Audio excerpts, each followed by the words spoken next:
గారికి విజ్ఞప్తి. నేను ఇంతకుముందు మర్చిపోయాను అధ్యక్ష. గతంలో విఆర్ఏలు మీరు అబ్జర్వేషన్ చేసుకుంటున్నప్పుడు 20,555 మంది ఉంటే ఆ కమిటీలో నేను కూడా ఉన్న అధ్యక్ష. నవీన్ మిట్ల గారు దానికి అధ్యక్షులుగా ఉన్నారు. అయితే ఆ రోజున 16,758 మందికి మనం ఇవ్వడం జరిగింది అధ్యక్ష. 3,797 మంది 61 సంవత్సరాలు అయిపోయిందనే ఉద్దేశంతో వాళ్ళని అప్పుడు తీసుకోపోవడానికి కారణం ఏంటంటే ఆనాడు హైకోర్టు డైరెక్షన్ ఇచ్చింది అధ్యక్ష.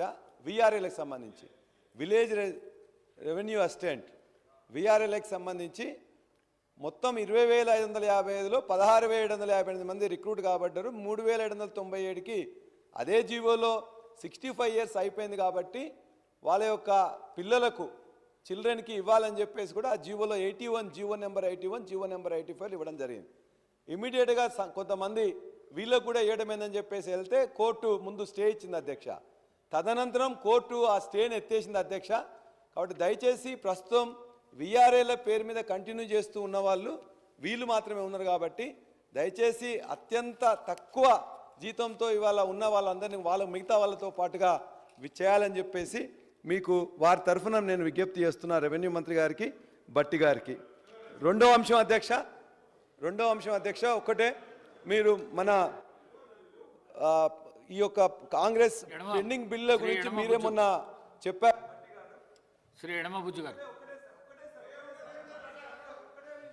ఈరోజు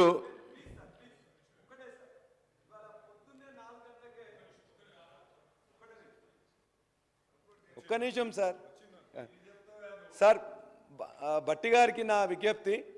ఇవాళ మార్నింగ్ నుండి 4 గంటల నుండి అనేక ఫోన్లు వస్తుంటే ఈ మాజీ సర్పంచ్ల అధ్యక్ష చాలామంది ఇక్కడ ఏదో వాళ్ళు ర్యాలీ తీస్తామని చెప్పేస్తే అరెస్ట్ కాబడ్డారు.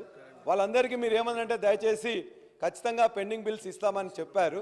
కాబట్టి రిక్వెస్ట్ అధ్యక్ష భట్టి గారు, ఇవాళ చాంద్రాయనగుట్టలో అధ్యక్ష దయచేసి 1800 మంది ఇప్పుడు ఇక్కడికి వస్తే అరెస్ట్ చేయబట్టి చాంద్రాయనగుట్టున్నారు.